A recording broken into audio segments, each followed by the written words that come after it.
Good evening everyone and welcome along to FRL. We are here for F1 2021 action. It is F1 Season 14 pre-season around the Spanish Grand Prix circuit. Of course, that is the circuit to Barcelona, Catalonia. My name is James Hay, going to be taking to the stream for a second consecutive season as your F1 lead commentator. And joining me in the comment box, forging a new pairing and pretty much an old pairing at the same time, is Mr. Oliver Smalley. Oliver, how you doing? I'm feeling very good. It's really nice to be back in the commentary box, especially with you, the master of Dreamhead. It's very, very delightful being back in the commentary box. I can't remember the last time I did do commentary, but it's very good. I've got the front row seat, seeing Formula 1 drivers and seeing Formula 1's pace. It's going to be incredible. It is going to be incredible indeed, and of course, with the Spanish Grand Prix, with it being pre-season, safety car is off, the weather is unclear, therefore, basically, we have got pretty much a straight run, 18 minutes worth of qualifying and 33 laps worth of racing around, of course, the pre-season track, which is, of course, going to be in real life, happening from tomorrow up until Friday, of course.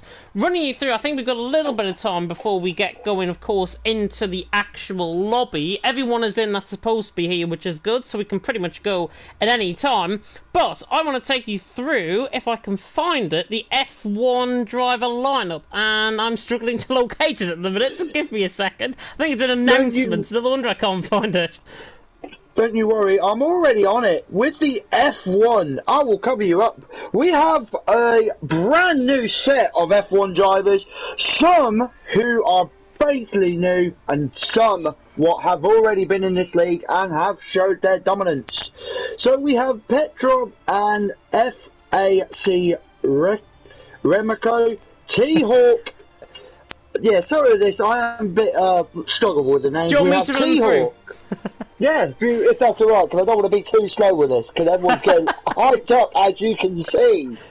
Yeah, so the driver lineup, as Oliver was already alluding to, Petrov, of course, the Czech, is back for a full-time seat alongside Remco, of course. All of these drivers, by the way, haven't even confirmed their driver lineup or their teammates. That's why you're seeing them in a free choice of car tonight as well. But Petrov, T-Hawk, EVG Dillon, Mentos, Davidenko, Sabi, Jensen, defending champion, MedTC, WR Macho and WR Baraka. Then it's Remco, Rudy Hullett, Harman, Calamer, Lou, Physico, Mika, Yona, Henry and Kazizel. How about that for quickness? Those are the 20 full-time drivers. High Speed, Bombastic, Kachow, Tease, Rocco, Stephen Osh, M. Sapala and Pasix are all reserve drivers, and a few of them are actually racing here tonight, of course, with them being new drivers. Of course, getting straight into Spain, of course, Oliver, we are here, of course, at the circuit of Barcelona, Catalonia, 4.6 kilometres in length, 2.8 miles, and it's one of the tracks where drivers are pretty much going to be caught out, especially by the curbs around here. Oh, definitely. We can definitely say that. As I've got my map made for it, just in case I don't know the full names, but I can say the boring, or people get excited for the corners, for the T corners, as we say it. But we have noticed it, and you definitely noticed it last season with Formula 3. I don't think Formula 1 or Formula 2 will mess up, because they know how to drive quick and consistent. But there is loads of corners where they really want to have a stable setup, right? Stable setup. And it's mostly in the second sector. When you come up to turn 7 and 8, that is a very punishing. You go to, if you cut too early in the corner, you're going to have a nice spinnerella. If you cut too late, you're going to get a track warning.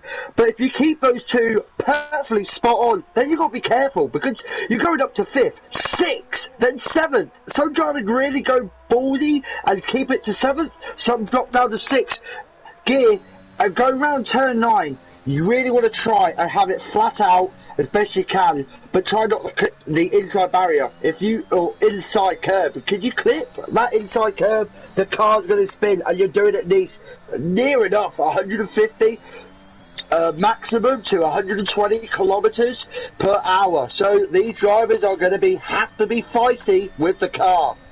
Definitely so. Physical, the first man out on track. The Finn, of course, hopefully not going to be going 800 and odd days like he already has without a race win here in FRL. Hopefully he might be able to pick one up this season, and might be the case where he might pick one up, of course, in pre-season. He's on a sort of medium compounded size. Ignore the graphic off to the left-hand side. I might be wrong for a majority of the drivers on their best compounded tyre, and we'll take you through a lap now on board with Physico, coming through the chicane of 14 and 15. Of course, remember, two different layouts to this circuit. This is the Grand Prix layout that we're on. Of course, the MotoGP also runs around here, and the reprofiled circuit in real life, it could be quite interesting. Physico, though, running down in toward turn number 1, will reach 195 to 200 mile an hour on the run down. In towards turn 1, he'll brake at the 50-metre ball, get the car rotated in nicely. Yellow flags in sector 3, don't worry about that at all. Through turn 2, and then through turn 3, flat right-hander, one of my favourite corners, to try and get an overtake around, which I've done that before here in FRL. 21.8 through the first sector from Physico. Sort of the times we were seeing in F3, of course, last night in terms of the first sector,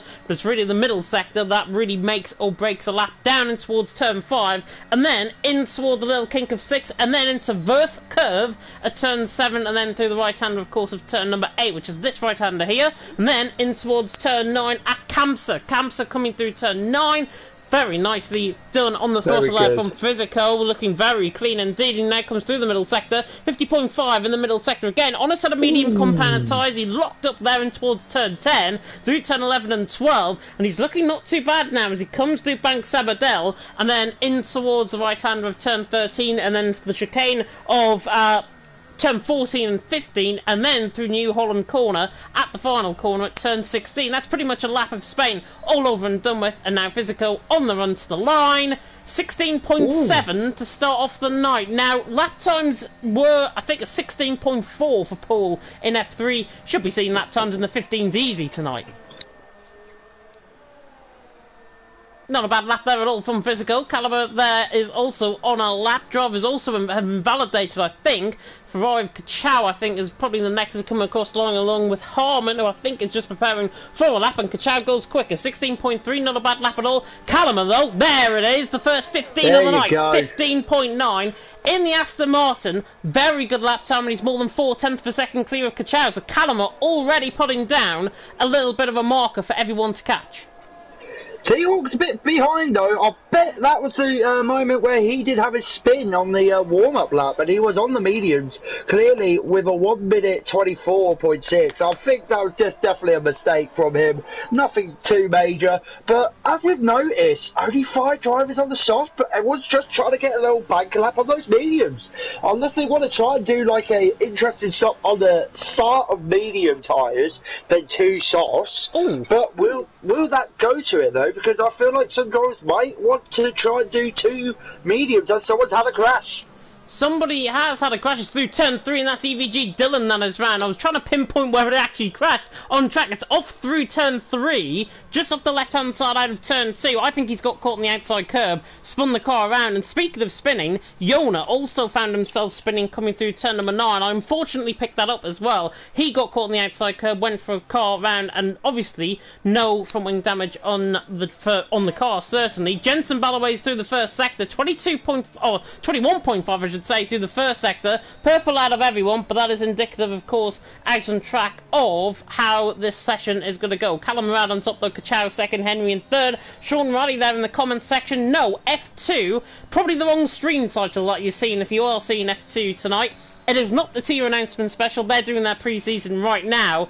And Physico also come into the comment section saying, doing this with COVID, so my hopes are not high. Hopefully a full recovery is going to be had from Physico later on in the session. As now Jensen comes through the right-hander again, purple in the middle sector, and the champion already looking to try and provide that he is one of the best drivers, of course, on this grid. He now comes through the left-hander of 14, then through the right-hander of 15, nicely negotiated through there. Now through New Holland corner at turn 16, and Jensen's going to go quicker out of everyone. Callum at 15.9. What 15.9? 15.7 from Jensen. Nearly a 2/10 of a gap to Callum there in second. And Jensen already, he doesn't care if it's pre-season. He means business already.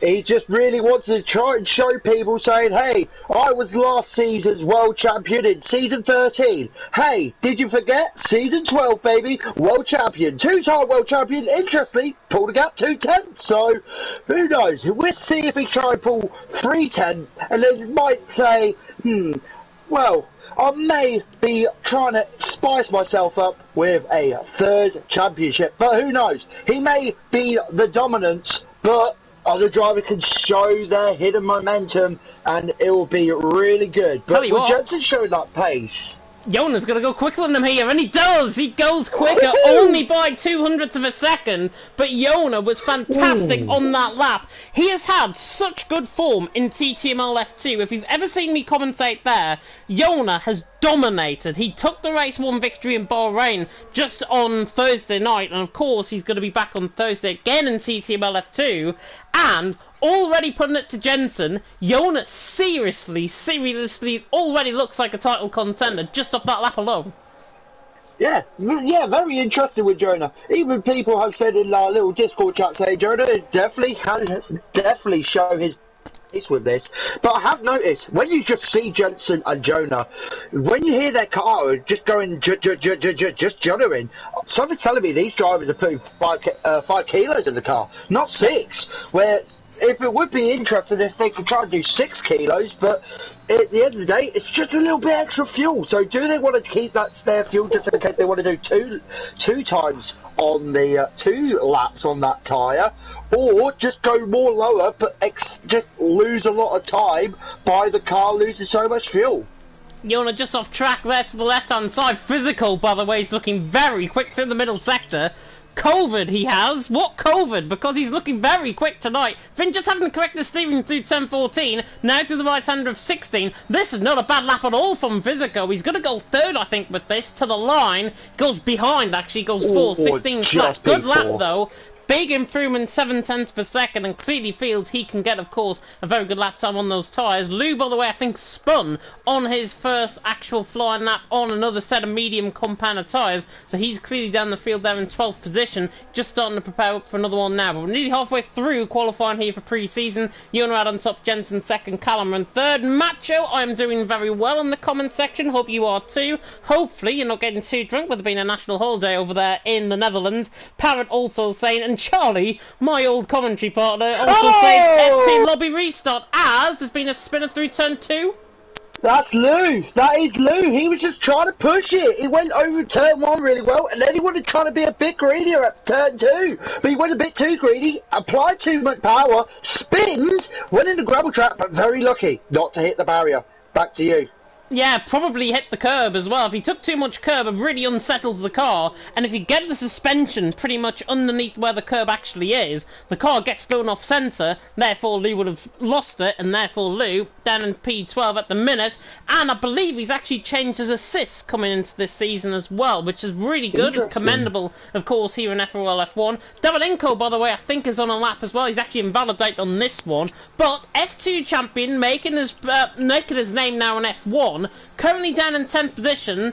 Looking at where he could go, I think he's going to go around Med TC and Henry, who I've just noticed, by the way, on the same lap time. Ooh, that is very, very, very interesting. And with the same lap time, that just reminds me, in 1997 with Jack Villeneuve, I think another Williams driver, and Michael Schumacher, these 3 drivers, all 3 of them set the same lap time. It was the first one who could get it first. And with the game, I think it's completely different. If you set the time and then someone else behind you set the exact same time, they go ahead. What I would not understand as Henry takes pole position. Caught the final sector there. I didn't think he was that quick, to be honest, but looks are very deceiving on this game. Henry out on top. He's nearly a 10th and a half quicker than Jona. Jona now back out there in a set of soft compounder tyres. I was right on board with Davidenko just before I saw Henry coming through the end of the middle sector. And now the Spaniard at his home track. He's coming through turn number 9. And very lucky there. Yeah, very just lucky. about catches too much curb. Lou is also, I think, retired out on track, if I'm not mistaken. I'll look into that. He's coming through the section now where Lou might have retired, or he's just retired in the pit lane. One one of the two at least. Davydenko, though, coming in towards turn 13, and then in towards turn 14 and 15, we saw an improvement there, and I'm trying to pick up on who that might have been, and I think that was T-Hawk, going 8th position, 16.6 on a set of softcom banner tyre. Davydenko's going to go around T-Hawk sort of area, 16.7, yeah, so around a 10th off him, but Davydenko obviously making that move up from F2 to F1 this season. How do you think he'll get on, obviously, with it being such a competitive grid? With him being such a competitive grid, it's going to be interesting because with Davydenko, he's already become Formula 2 World Champion. And when you meet yourself into the big boys and meeting yourself into the bigger championship, he's going to realise, and he will have to realise that, okay, I've joined into the big boys group, and it's going to be interesting with my pace. But at the end of the day, Jona was so quick through turn 9, it was too quick, he took too much curve on the outside, but I've just seen Jona take turn 9 flat out. And if he can do that flat out and not get the invalidation, he's going for pole position here. That's the thing. Like I said, with before I quickly end with David, like I said though, with him in Formula 2, he has become World Championship, but at the end of the day, he is in with the big boys. He's got to realise that, okay, this is basically my rookie season F1. I can't, I could give it everything, but I'm not going to win the title. But if you also could see, you said Jona went flat out around the turn 9 bit, that's going to be really good. Some drivers will need to be really aggressive with that, and if you can see someone being flat out around that corner, they've really got to be onto it, really hold on tight. So hopefully we just see someone really push it, but not to push too hard and spin, because that corner can catch you out. Yeah, definitely so. Looking through the field, nobody else is on a lap apart from Petter Vol, the Czech now, of course, former race winner last season in FRL F1, or certainly in season 12, and he was a little bit of a lost lamb, to be honest, last season. Didn't attend as many races as what he would have hoped, and he catches a slide through turn 7, now in toward the right-hander of turn number 9, and again he's another one that takes it flat out, but in a very high 6th gear, not too bad at all through the middle sector, and Petter Vol's up there, 50.1 in the middle sector. He's going around Jensen, Kalama, Kachow sort of area, I think, as he's actually just picked up an invalidation, which I've just noticed. Just run too wide on the exit of turn 10. That's one thing you want to do. Some drivers do try and go as wide as they can just to get that perfect traction. It is quite hard though, because some other drivers want to just try and get it on the curb, but gently put the throttle on with the car. If you have a good setup with the suspension and all that, that really won't upset the tyres or the car on the curb.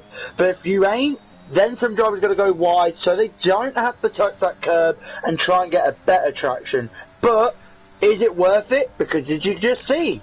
He tried to do it, and he's got track invalidated for it.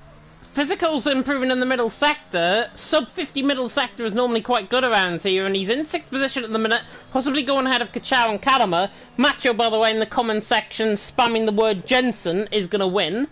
Nice. I appreciate that. Totally, Macho. Physical coming through the final corner, on the run to the line. He's going to go actually towards the top end here, and he goes second. Ooh. Good lap time by Physical. I didn't think it was that quick through the middle sector, but through the final sectors, where it really counts, you can gain time, you can lose time. In that case, for Physical, he gained time, and as I said, I think COVID is probably bringing the best out of him at this stage. 15.7, behind Henry by a 10th of a second. 3 minutes ago in the session, Henry had on top, Physical second, Jona in third, and to be honest, I'm not surprised by who the top 3 actually are, because they've been so quick last season, and they're so quick once again in pre-season for season 14. With Physical though, yeah, that's not too bad. P2 with 1 minute 15.7, and like they say, he has a long record. 810 days without a race win, and with him having COVID, I think he's like trying to channel that like virus and just trying to become the deadly virus and win for the race.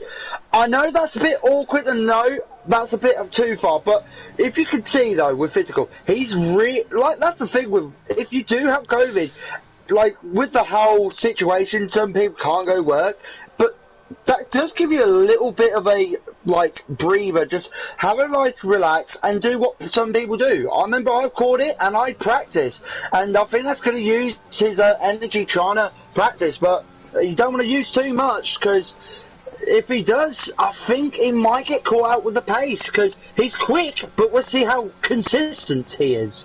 Yeah, I think consistency is going to be key, I think, as we go through the season. Yona, by the way, is just starting up on a lap. Jensen was on one. He backed out coming through turn number 4, though, because he got too wide on the left-hand side.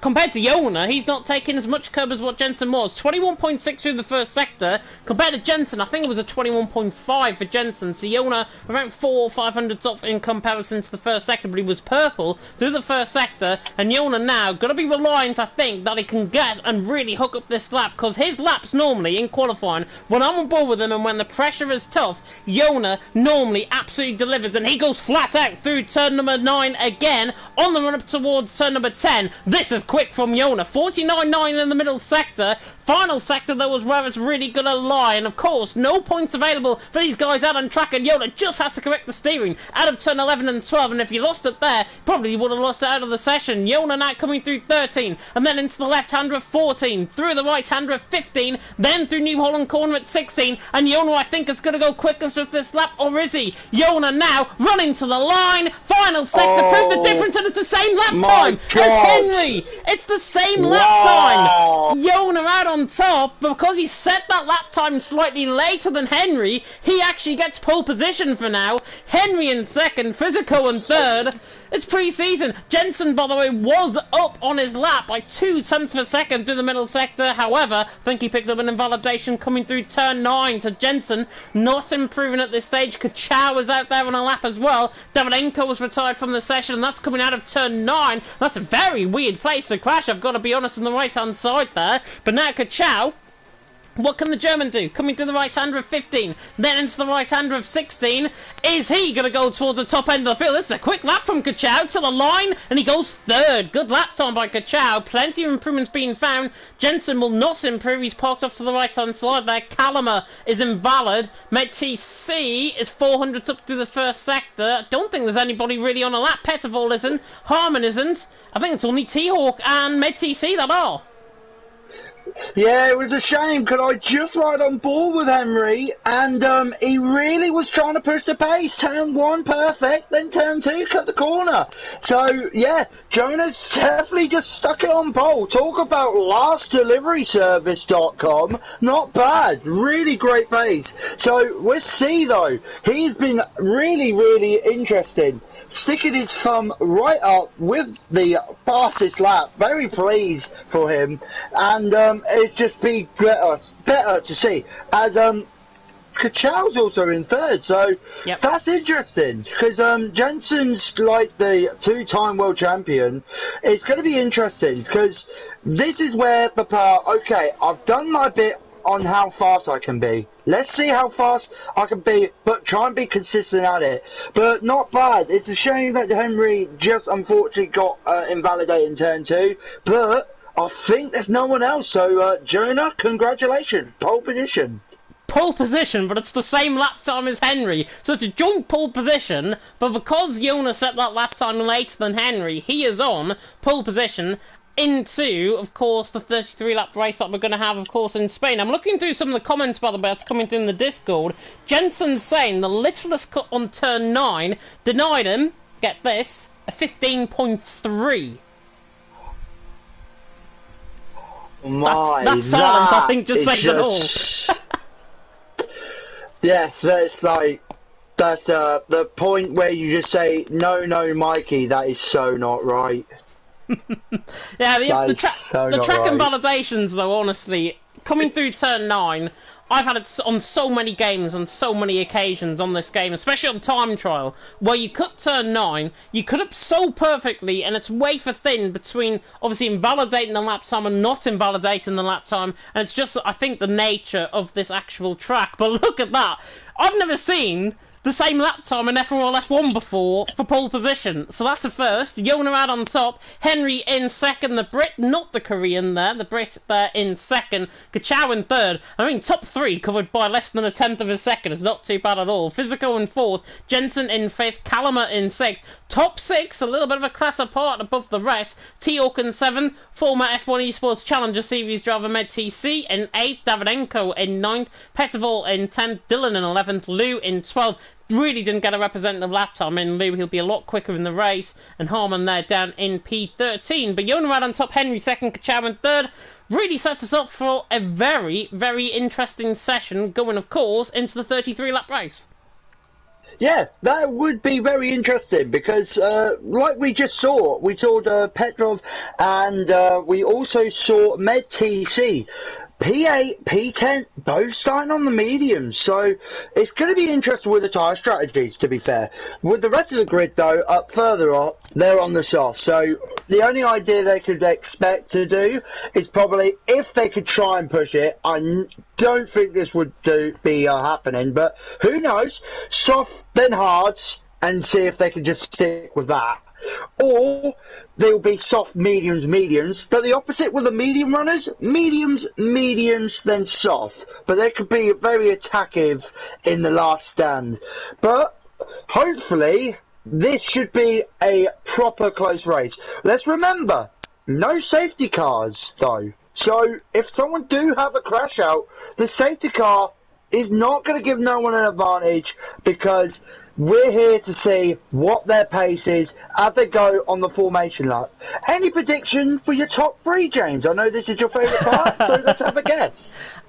Top three for me. I know it's pre-season, but I have to go in there already and say Jensen, I think, for the win. He might not take tonight as serious as he might for the first round in Bahrain next week, but Jensen, I think, is just, I think, quicker than everyone else in the race. So I'm going to go for him for the top. Yona in second. I think he'll drive very well from the front and he might get outdone on strategy towards the end of the race. And for third, I am going to go for Petterval, down in P10 at the minute, but he's on that set of medium compound tyre, and we saw last night everyone on FRL F3 that were on the set of mediums after their first stop, they didn't get to the end of the race. So Petterval can push that, I would say 22, 23 laps perhaps on a set of mediums if it can last that long. Tyre wear around here though is quite high, but I think Petterval in P3 come the end of the race. And I mean, what's your prediction, Oliver? Because if it's anything like Ball Boys last night, predicting TVA football from 19th to 1st, then we're in for a right treat. I would try and chuck some wild cards up there, but I feel like pole position's just going to stay the same. So Jonah, I think he's just going to be very consistent. He's been very, very, already with it. So I feel like if he keeps that, calmness in him and be very, very calm, not get over the head and be big-headed with this, I think he'll be able to stick pole. Second, I'll say Jensen, because at the end of the day, Jensen is giving it all he's got. But I think at the end of the day, he's going to just be like, right, I already know I'm fast, so we'll just have a little bit of fun. We'll just play with him. And with a P7 T-Hawk, I feel like he might get P3, weirdly. Interesting. Well, he has scored, of course. Well, there's no points, of course, available tonight. But if there was, T-Hawk has pretty much every single race, I think, last season, bar a couple, he actually didn't finish outside of the point. He finished inside of the points in. So T-Hawk for third, I think, is quite interesting. The final cars, though, are joining up on the grid. The Alpine and the Williams of Lou and Harman joining at the back of the field, and we better get going for 5 red lights very soon indeed. Buckle up, because there's going to be one wild and wacky ride here in pre-season. Lights out. And away we go, and Yona takes it off with Henry there in second, and Henry gets a really good start, and look at Callum start. Callum is already up to P3, wow. And he's going to look to the inside line on Kachow to try and take that position, but Yona and Henry fight side by side in towards turn 1. There's a little bit of contact between them both. Henry falls out wide slightly, and Callum and Kachow say thank you very much, as well as Jensen, who as soon as he's into fourth, but he's fighting on the outside line of Henry, who was pushed out wide by Yona through turn 1, and Jensen is ahead now, as they're fighting further down the field. I think Lou tried to launch one on Petterval, and Petterval and Harman have been caught up in a collision, and Petterval's actually ran. He's been caught up in a collision with Lou, which is unfortunate. Yona though leads the way. Callum are there in second. The front two get in the way, but Jensen already up to third. Kachow there in fourth. Henry in fifth. Physical in sixth. MetTC in seventh. Already ahead of a few soft runners, which is good to see. T-Hawk has lost a position off the start as well. Physical on the back of Henry. Not going to quite get the move done. I don't think in towards turn 10. But Yona out on top. Callum is second. Jensen in third. Unsettling down. There's a yellow flag, and that's Lou. That's round coming through turn number 8. Unsettling down though, apart from that contact with Petterval and Lou, which is unfortunate for my prediction, very, very clean racing, as Henry's actually got the move done through turn 12 on Kachow.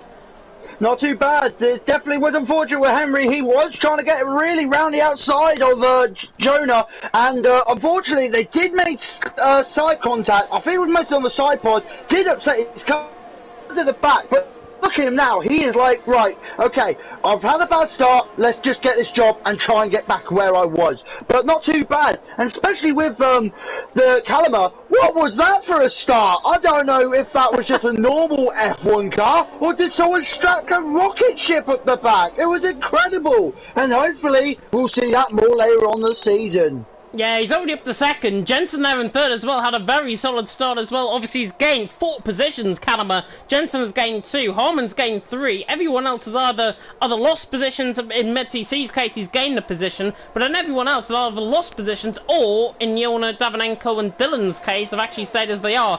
As Calimer begins to attack the back of Yona, we're coming through turn 9. I don't think he's going to be close enough for a launch down towards turn 10. Of course, DRS is enabled next time around as we come in towards turn 10. And of course, it is a reprofiled turn 10 in real life compared to what we have on the game. Yona, though, leading the way. Calimer in second. Jensen there in third. And at the minute, Jensen, to me, it looks like he's just having a bit of fun. He doesn't want to attack the back of Calimer. He's just struggling to try and keep up at this moment in time. But knowing Jensen, he's probably just in first gear at this point, quite literally. And Calimer and Yona in 8th gear. Jensen's probably just sitting in behind, waiting for everything to happen in front of him.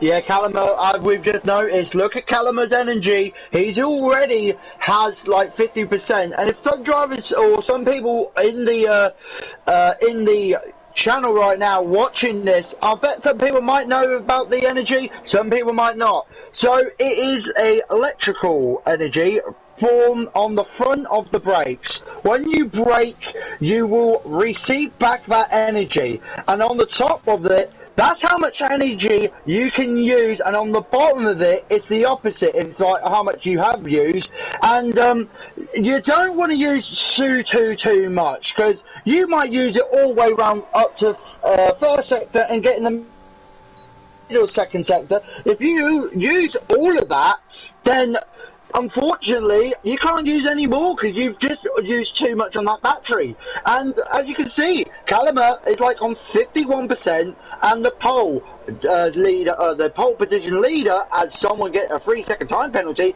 Jonah, he's on 8%. So he's very calm with his energy. So if Calimer does overtake the pole sitter, he's just going to get back right with it. As now he starts using the ERS. That's what you call it.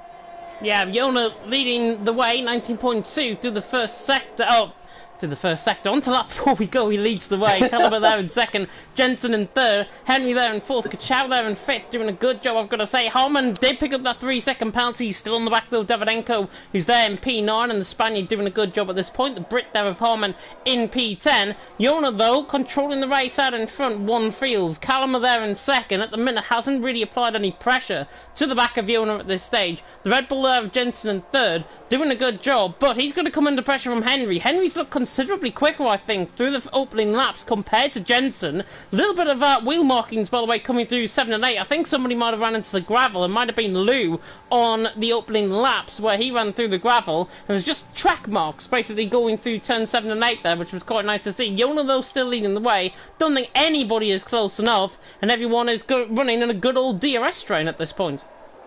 Yeah, that's the thing with the DRS train. You really won't get any like positions anyway, because everyone's going to be in the DRS. But if you had someone who wasn't in the DRS, in front of you, but you're behind them, you know how the DRS and the slipstream, it is so overpowered, and you can just easily just catch up, like from 7-10, they're already up beside them. But that's the thing. If you can try and overtake him and get him in a perfect position, then you're going to be happy with it. But that's depending how late break you want to be with like a AKA Daniel Ricciardo. But other than that, DRS and the slipstream is just overpowered. But I don't think no one's going to get an advantage because everyone's in the DRS zone. So it's just pure based on the setup of a straight line speed. Yeah, I think we're going to see, really, when the pit stops actually happen, drivers pitting in, and they're probably going to be using up that ERS when they come in.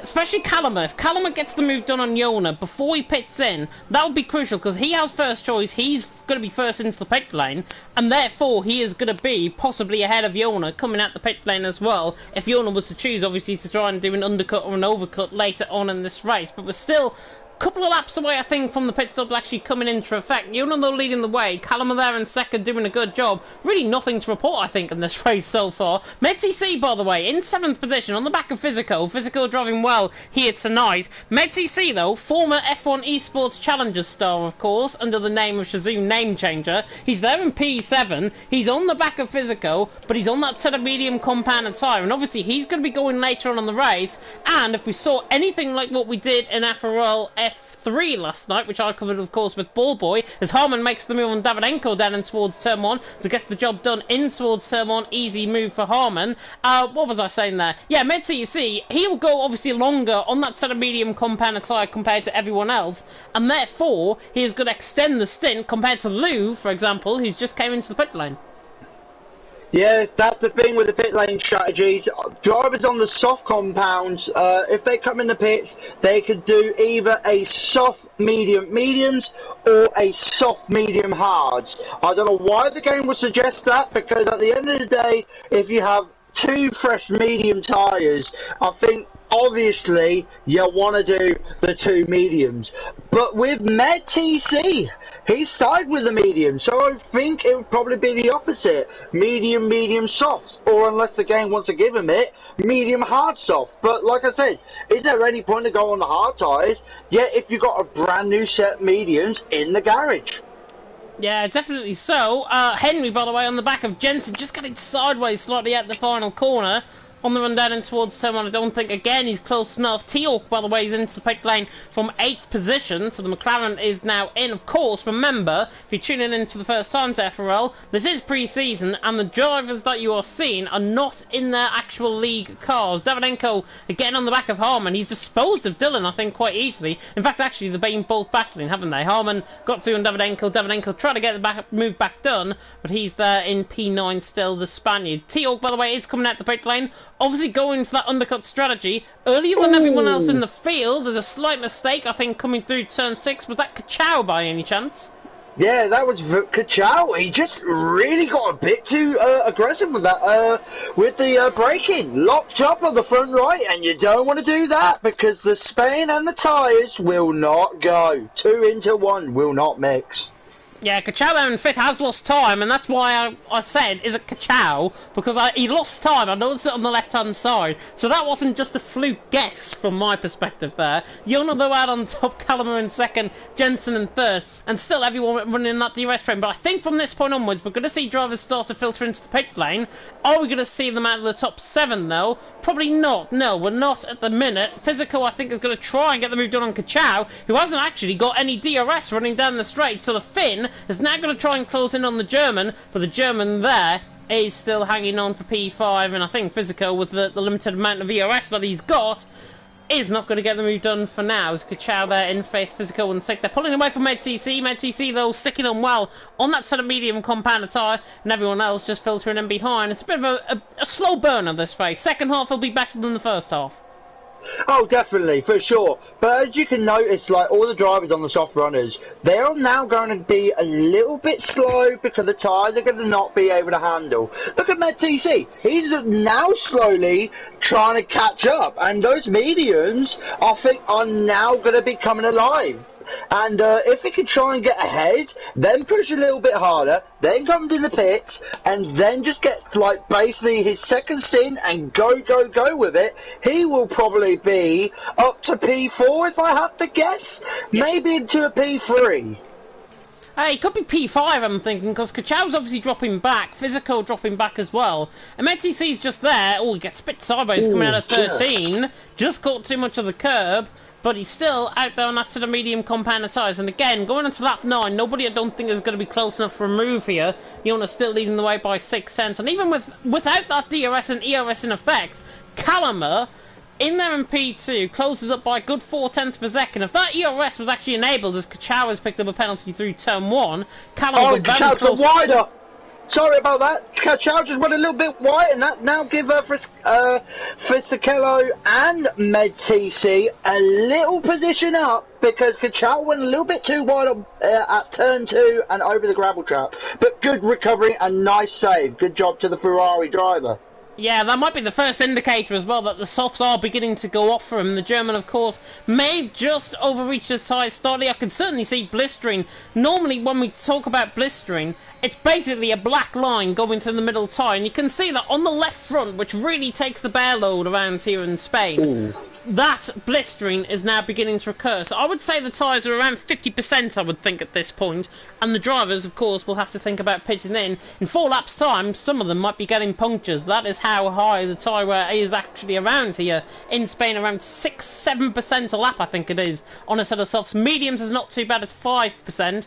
And on a set of hards at around 3%, as Physico was the first man to come in. So Physico, from 5th position, coming into the pit lane. Kachow also follows him in, which I'm not entirely surprised with, as Callum, by the way, is going to do exactly what I said a few minutes ago, and he's going to get the move done around the outside of Yona. This is a lovely move by the Aston Martin.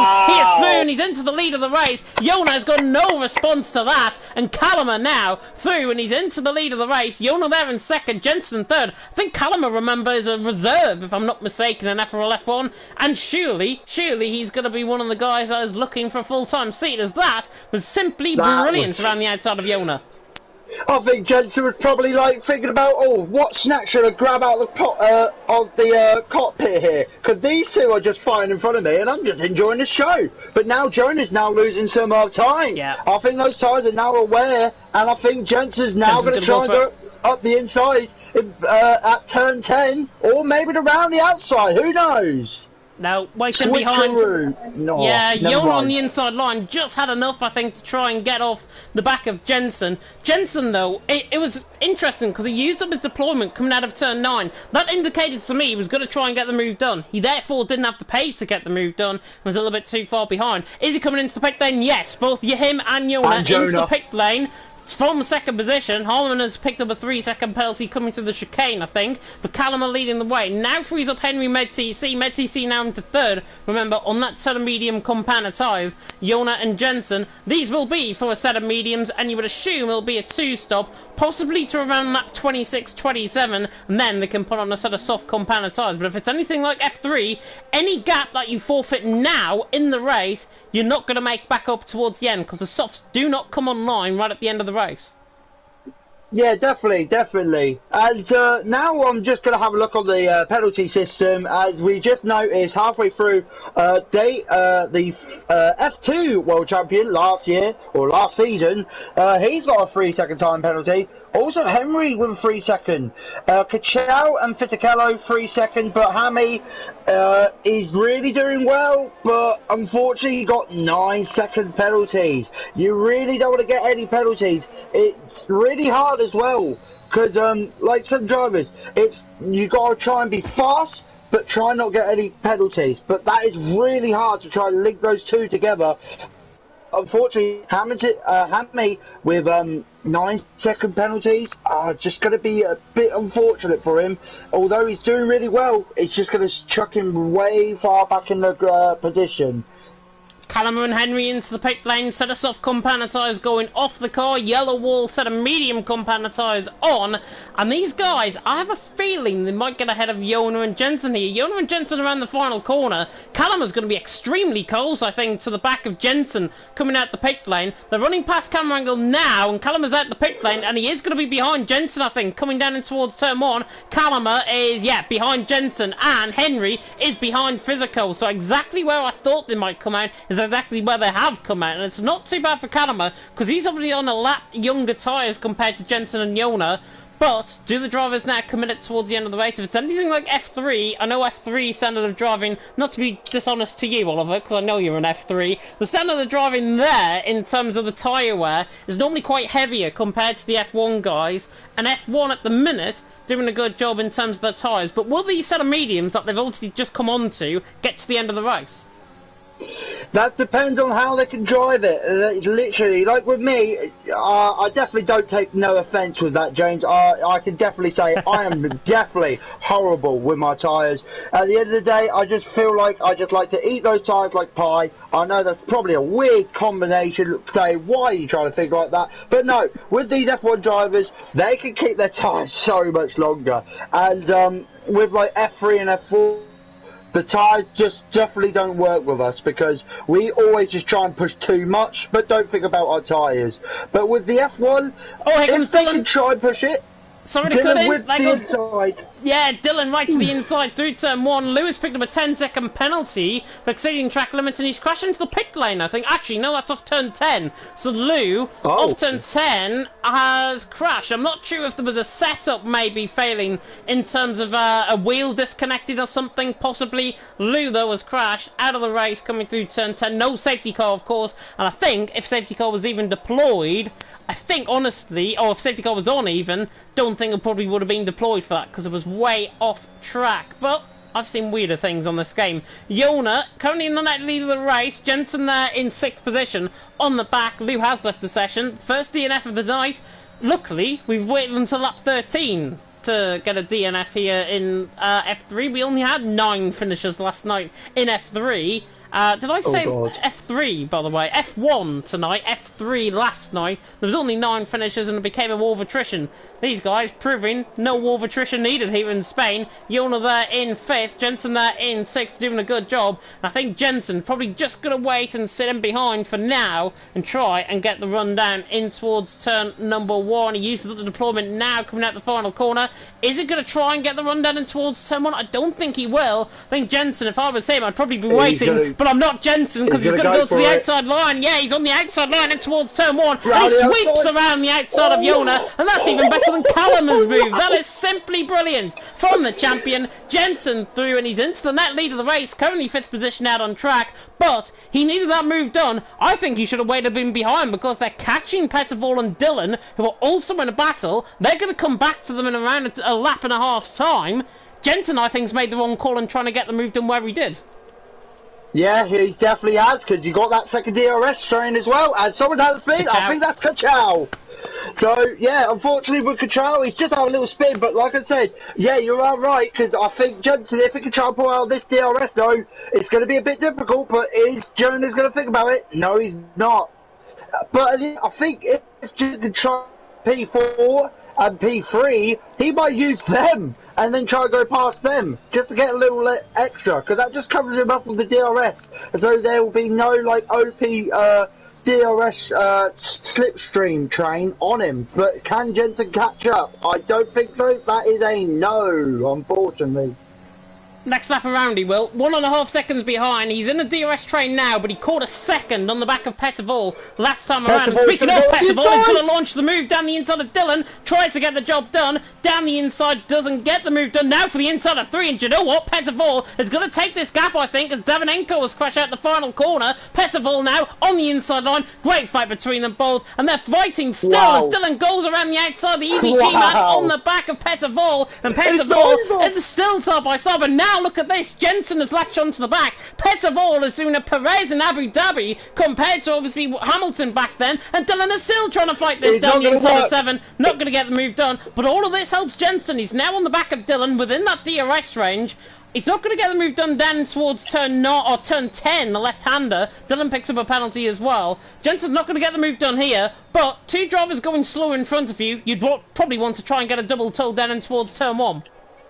Yeah, definitely, for sure. And that was amazing, seeing Petrov and Dylan just go around not only 1, not 2, not 3, but 4 corners, almost trying to make it with 5 there.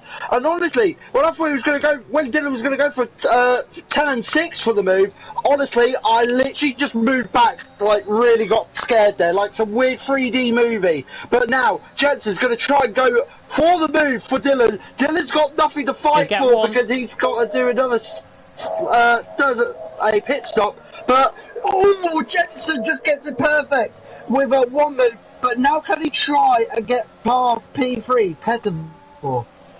Yeah, Petterval in P3 wasn't quite close enough down and towards turn 1 that time around. Somebody that is, though. Callum's all over the back of Yona. Yona on the back of Dylan, and Yona, oh my god, and he slides out of turn 4, and now through turn 5, Callum has got to take no opportunity to get this move done. He's went too deep, though. He's still on the outside line. Yona gives him room, and to be fair, it's a really good battle, this. Yona on the inside line. He's not going to think about going around the outside of 7 and 8. They get interlocked on each other, and Callum, I think, probably, maybe, just... I was going to say too idiotic to try and get the move done, but he is not an idiot. Whatever. As Callum, and Yona actually goes into the back of Dylan, and it's getting a little bit reckless now. Callum, 7th still, but what I was trying to say there is Callum ran the outside of turn 7, shouldn't have tried to get the move done there because there's other opportunities out on track. Yeah, he's definitely just thought a bit too much. At the end of the day, he tried to go around the outside of turn 7, and I don't know what made him fall that, because even if he did got the move around the outside, he was already got warning for it, and I would just give him a 3-second time penalty, so I don't think he should have done that. But if he thought it was the right move, as Jensen get past Petterval, and Jensen's now just going to drive away. But that's not helping for the William driver. I tell you what as well, Yona right on the back of Dylan. Look at the run, he's going to get out of turn 3. He's on the inside line. I thought he was going to get both of them. He is certainly going to get one. Dylan, though, is still on the outside line. He does like a fight, the EVG man, and Yona just step out, gets the car ahead, and Callum down the inside line absolutely launches it on Dylan, and Dylan, unfortunately, is now getting pretty much in a swamp, I think, at this point, because he's getting stuck in this pack. Henry is on the back of them, and Henry's going to lose time as well. Yona, though, is clear now to try and get the move done on Petterval. Running down in towards turn number 10. This should be first time dummy to the inside line, and I'm wrong because Henry sends it on Callum in behind. My God, he absolutely launched it. He didn't launch it on one, he launched it on 2 drivers. Missed the breaking point entirely. In the end, it's proved to be a double move. Henry Thuney's into 6th, and Callum and Physico, and Dylan is out coming through, or round coming through turn 12, and he's got caught in the outside curve there. Yeah, that's unfortunate. We really don't want to do that. It's really hard to try to get that corner right at turn 12. It'd probably be when you're trying to do the entry of the corner, mid of the corner, or probably the exit. But now Dylan's like, oh, that was weird. I think Dylan just hit the pit barrier, and his whole front wing came flying off, but he's still in. He's getting a bit of noise now. Henry has spun! Henry has spun just to come off that slotty. Henry's in the wall. Coming out of turn number 2, he got sideways on the outside curb and spun the car around, and unfortunately for Henry, he has now lost, I think, right side end plate damage on the car. Yeah, right side end plate damage on the car. Yeah. He's now down at the back of the field. Do you know what I said about war of attrition and these guys handling it quite well? Yeah, it's becoming like that now. Med TC leading the way. Holman second, Jensen in third. Dylan has left the session. We still thank him for attending, though he did retire in the pit lane. Jensen now, though, because of that fight that Yona had, Jensen all of a sudden is 1.5 seconds clear compared to Yona, and that gap around here is 1.5 seconds between Jensen and Yona. Might not seem like much, but for Jensen, that's going to seem like an age, because he probably can pull away now from Yona at this point. Yeah, definitely. And here's the thing, he's got Ham in front of him as well. He's not far off from him trying to get the DRS. He's probably at least 2 seconds. So if he can try and build that up and get close to a DRS zone as well, then use him as a DRS trade for it, I think he could definitely then just increase that by another like half a tenth as Callum now goes up the inside of Petterval. Yeah, easy move that from Callum through, and he's into 5th. Good job on that 12-lap old, or 12-lap younger set of medium component size compared to Petterval in behind. Physical doing well in 7th. Henry has crashed out the final corner. He's actually crashed into the pit wall. Henry has lost his front wing, and luckily just about keeps the car going. I think Henry will probably put up jumps here. Yeah, he speeds into the pit lane. This will be retirement from the lobby, and Henry is the 5th man to retire out on track. And it's so difficult because obviously pre-season you normally run it in completely the same settings of what it is, but obviously on clear weather here tonight, and the safety car is off, so therefore drivers only have one chance not to lose the car, and if they lose it, well, it's not only their own fault, but there's no safety car to obviously be deployed to try and help them along to get back into the race, which is unfortunate, and I'm not criticising the admins from it, but I think if pre-season moving forward for me, run it in the same lobby settings and everything, and the same rules and regulations as what you would do for the first round of the championship. Just a point Point to note as Calamer is on the back of Yona, down and towards turn 1, and look at the speed that Calamer is carrying compared to Yona, flies past him. If he's Gary the Snail, Calamer is through, and he's into P4. Yeah, it's not too bad for Calamer. He's now got ahead of Jonah, who was pole position. Calamer's now got to try and push up the counter to Jensen, because Jensen's now going to try and go around the outside. Oh, Abby, here he goes, and there he goes. What a nice move there. Not too bad. And unfortunately, Abby's just got to realise he's now he's on the older tyres. And we have a look at the tyres spun. Yeah, Jensen. 8 laps on the tyres, Hammy's 19. He's not doing too bad though, because look at Purple. He's done 19, but he's managed to pull a bigger gap. I just think it's because Hammy's just speaking of the devil, another 3-second time penalty. I think commentating curse on that one. Physical was spun as well, coming through turn number 7. Got caught, I think, too much on the curb. Physical still in P7. Seahawk moves to the inside line of him, and Seahawk is through, and he's into 7. So the German doing a good job there. And Physical now. ZTC actually comes into pit lane from the lead of the race. He's going to rejoin, I think, maybe in P6 if Harman doesn't follow him in. Harman is in, so it could be P5. Petterval, if he doesn't come in, it probably will be P5 now from ZTC. He's onto a set of soft compounder tyre, and now, with obviously Petterval halfway down the straight, he's easily got to get him. ZTC, though, is going to come into clear air. Crucial for the end of this race. 12 laps on a set of softs. That's going to be quite difficult to do, but if anybody can do it, it's ZTC.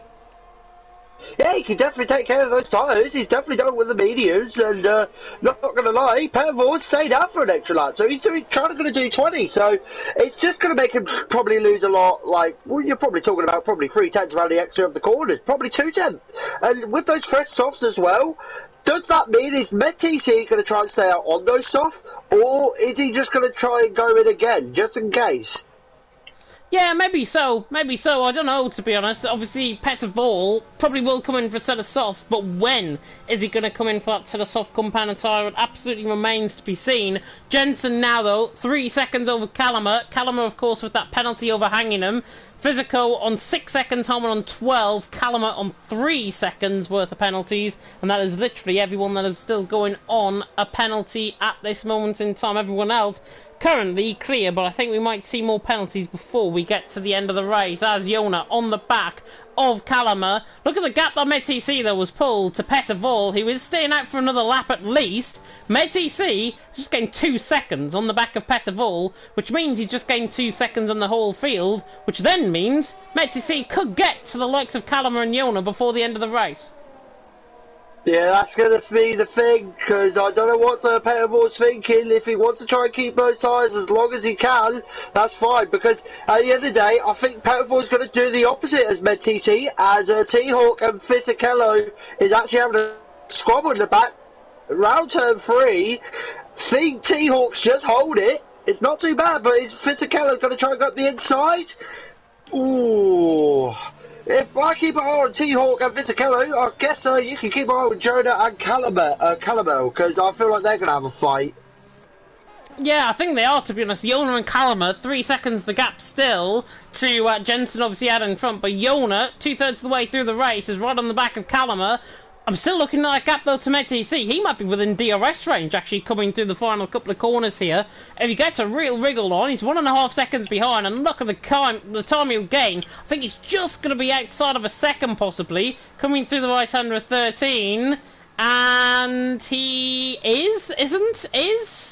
Petterval's into the pit lane, so it doesn't really matter. But ZTC, I think, has got DRS. He has. ZTC's got DRS, helps him along for an extra straight or so, and obviously gains him time on the back of Yona and Calamer as well. So, good job there by ZTC, picking that DRS. He's now in 4th position, 5.4 seconds to the back of Yona.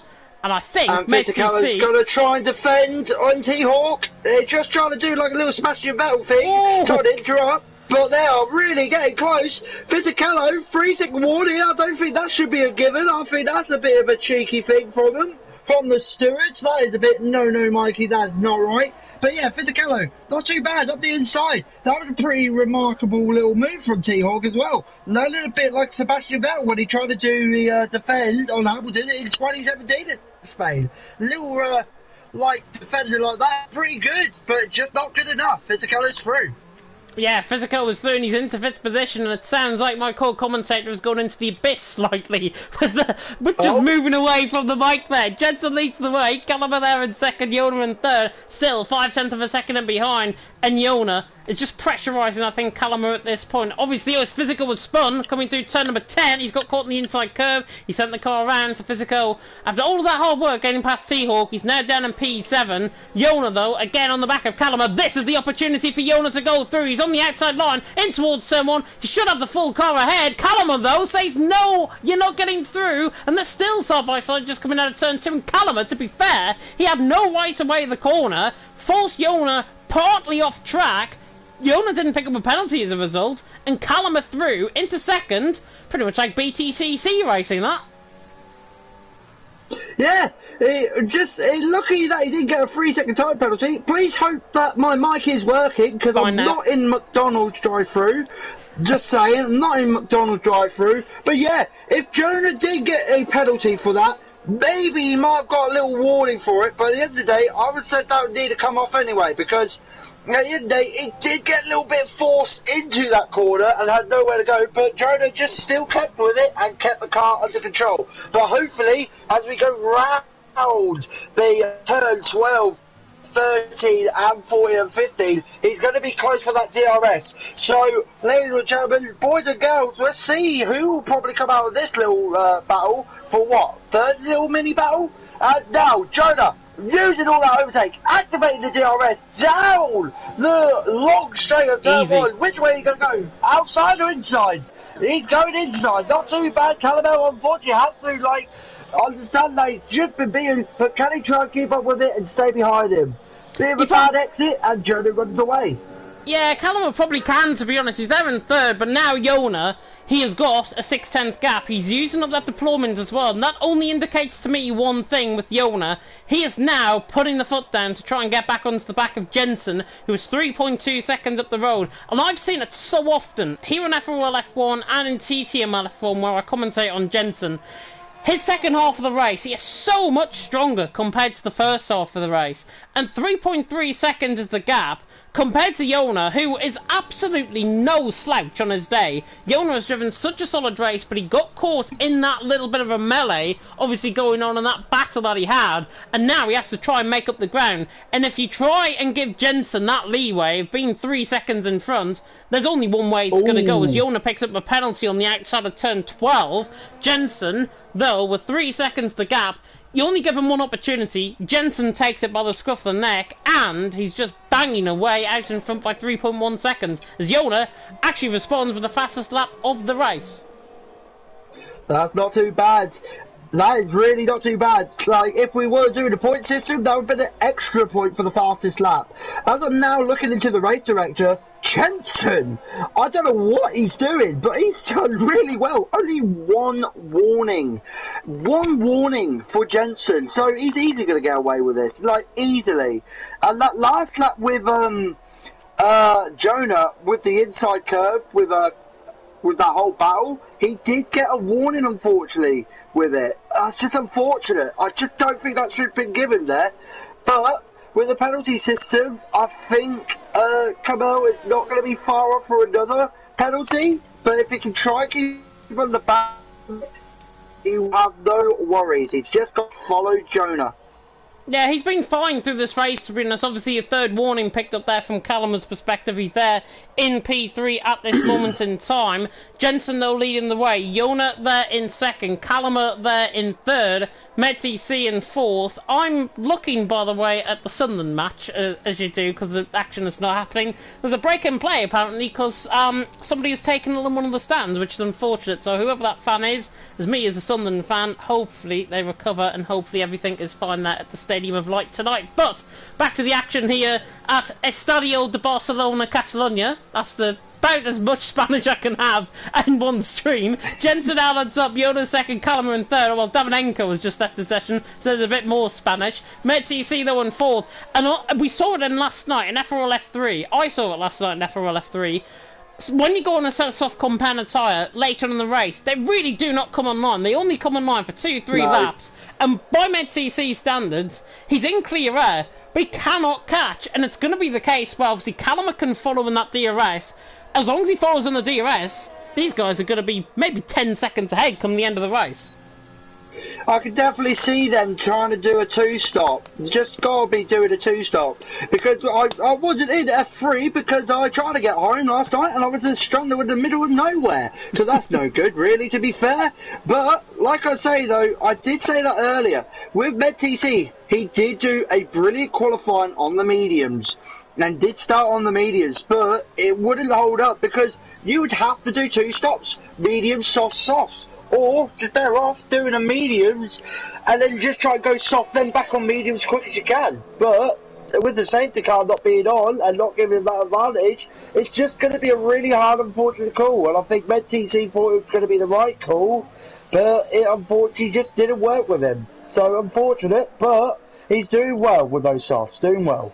Yeah, remember this is pre-season and we're not coming to Spain ever again in the calendar this season. Of course, Bahrain next week for the first round. MedTC, I think, with very similar tyre wear around there at Bahrain, possibly a little bit lighter than it is at Spain. MedTC will be aware of the tyre wear around here. Compare that to Bahrain. He will probably be better, I think, next week in Bahrain. If it's anything like his TTML race, where he finished top 5 on Sunday, he should do quite well, I think, around there. Jensen leading the way, 2.8 seconds, and for the first time, Jona now beginning to try and close in the gap. 2.8 seconds, as I say. I think Jensen at this moment in time is just controlling the race out in front, and he's looking pretty much like he's in first gear again compared to what he was earlier on in the race. But Jona there in second is coming under significant pressure from Callum.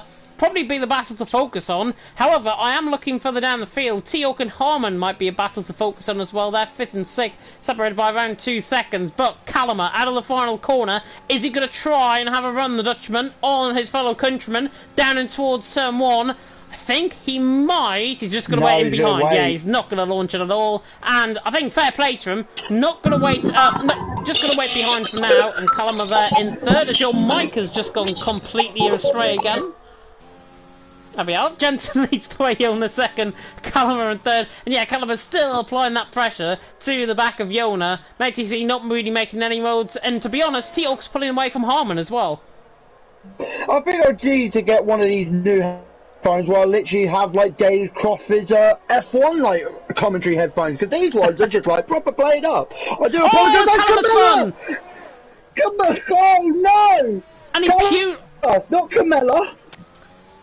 Carmella's a WWE superstar. Callum in fourth. Callum in fourth has just spun.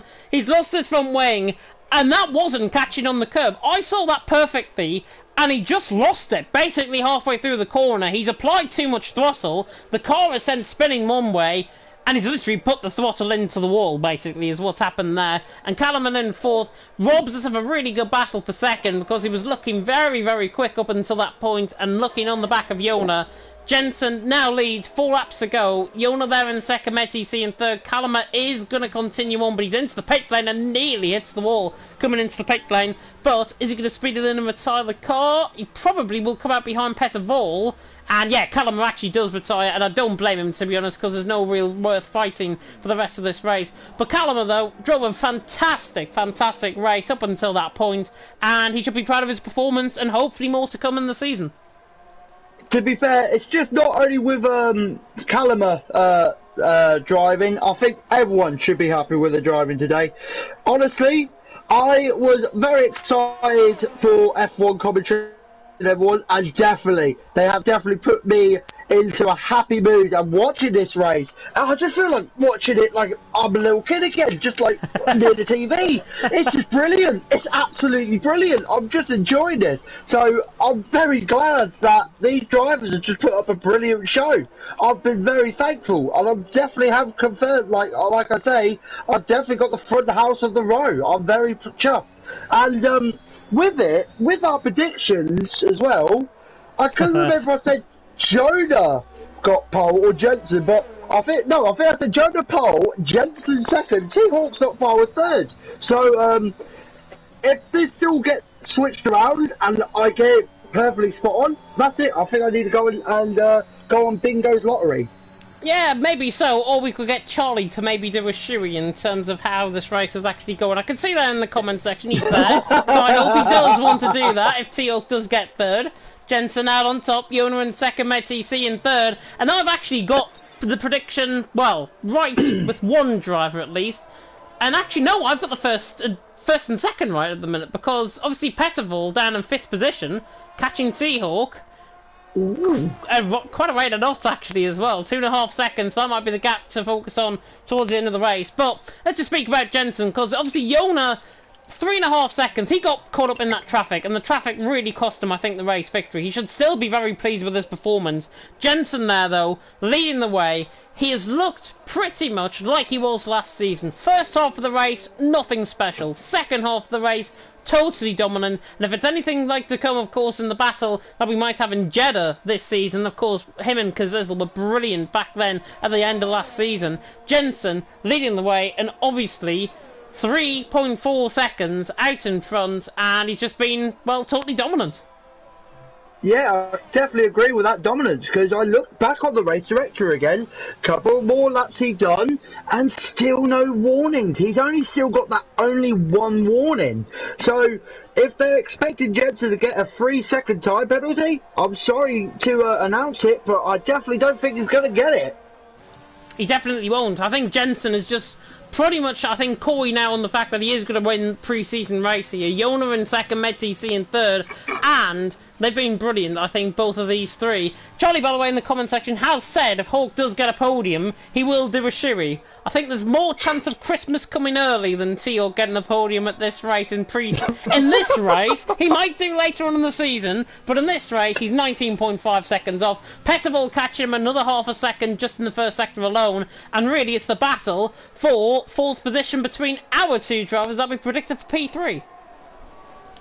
Yeah, it's very interesting, because Petterval and T-Hawk. Mine was the T-Hawk for the German, yours was Petterval, and these two are basically been trying to battle, but we ain't got it in the right grid position. But I think at the end of the day, it'll be whoever's closest. But, like I say, with T-Hawk, he's done really well, and with Petterval, I think he's done a little bit of a right strategy. Yes, he did go on those mediums and done at least 22, 21 laps, but he managed to stay first off. Unlike Med, though, he went pretty early, and he's gone a bit more on those softs. So with Petterval staying longer on the mediums and sacrificing his time to be lost, he's all gained it back on those softs. So not a bad idea for the Alpine driver. I can't remember the nationality. I think it's Netherlands, right? He is Czech. Oh, he's Czech. Well, yeah. I'm way off then. I'm way off.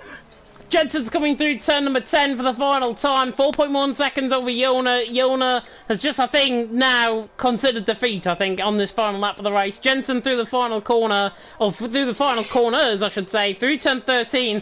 If this is anything like what we're going to see this season, Jensen is probably going to be a 3-time FRL champion at this rate, as he now comes through the final corner, through New Holland corner for the final time. Jensen is a Spanish Grand Prix winner and crosses the line to finish ahead, but it's going to be close actually, because Yona has picked up a penalty. MedTC 3.4 seconds behind to the line, 0.4 per second, separating them at the end. Yona there in second, MedTC in third, and it looks like the battle that we were going to go on about for fourth is not going to happen, because T-Hawk, with Petterval's penalties of course, T-Hawk is going to come around the final corner and he's going to finish in fourth, probably the best result he can hope for, I think, all season here in FRL, but he's going to finish in P4 nonetheless. Petterval across the line to finish in fifth, and he crashes into the wall across the line, and fair play as well to Harman and Physico. They could have easily given up like some drivers actually have in this race. Harman, P6 out on track, he's going for the fastest lap of the race on this attempt, cuts the final corner, nearly picks up a warning I think as a result, and he's flying through the final corner. I think Harman now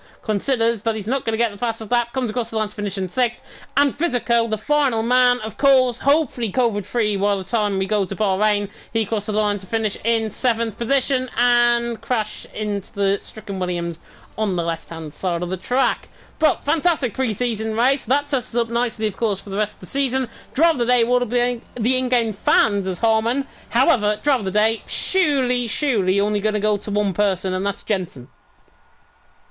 Yeah, I'll say Jensen's done really well, but I actually want to say a different driver of the day. Although Jensen's done really well and done really, like, far, like, he was already, like, in, like, P4 and he managed to win the race. That is pretty good. But I want to give driver of the day to MedTC. Remember, he was in P8 and he's managed to do these strategies really spot on and he's managed to get in P3. So he was, like, what, 5 positions down and Jensen was, what, 3 positions down? So I would have to say MedTC would be my driver of the day, but if you say Jensen's your driver of the day, that's fine, because everyone has a freedom of speech. Yeah, everyone does have a freedom of speech, indeed it is. Jensen, though, to the top step of the podium. Yona there in second. MedTC in third. He drove well, as I say, from 8th position on the grid. T-Hawk as well. Both McLarens finishing 3rd and 4th. Good result for T-Hawk. It'll buoy him on quite well, I think, for the rest of the season. Petterval in 5th. Harmon there in 6th. Physical in 7th. Callum in 8th. Henry in 9th. Oh, all of the top 7, by the way, were finishers. Callum, Henry, Dylan, Kachow, Davidenko and Lou, all out of the race at various points, and DNFing, of course, out of the race. But fantastic race here in pre-season, and hopefully there is going to be interviews parties set up in just a second, which I, of course, will go over to and do some of the interviews. Real, by the way, that is MedTC in the comment section saying he's pretty bad. Hehe. Yeah. Make of that what you will, I think. I think that's probably a little bit of a white lie, but we'll just brush it under the rug. But not too bad. Not too bad for everyone. Everyone's done really well, and yeah, that's bringing back a lot of nostalgia of what I used to love watching on racing. And this is probably the best thing you'll ever get to watch on racing. So if you want to keep watching the rest of the season, only for 16 rounds, I believe. Yeah. I think it's 16. Yeah, 16 rounds. So yeah, well, hopefully for the rest of the season, it should be spot on for every driver. I really can't wait to see who will be world champion and also who will get constructors, because they're very interesting as well. Yeah, of course, if it's anything like last season, Jensen might be a 2-time Constructors Champion and Drivers Champion, of course, going into this season. Could be a 3-time, of course, at the end of last season. Looking at some of the comments that are coming through as well, Yona asking if there's interviews. Probably not tonight, I think. I think we'll give everyone a night off, I think, in terms of the interviews.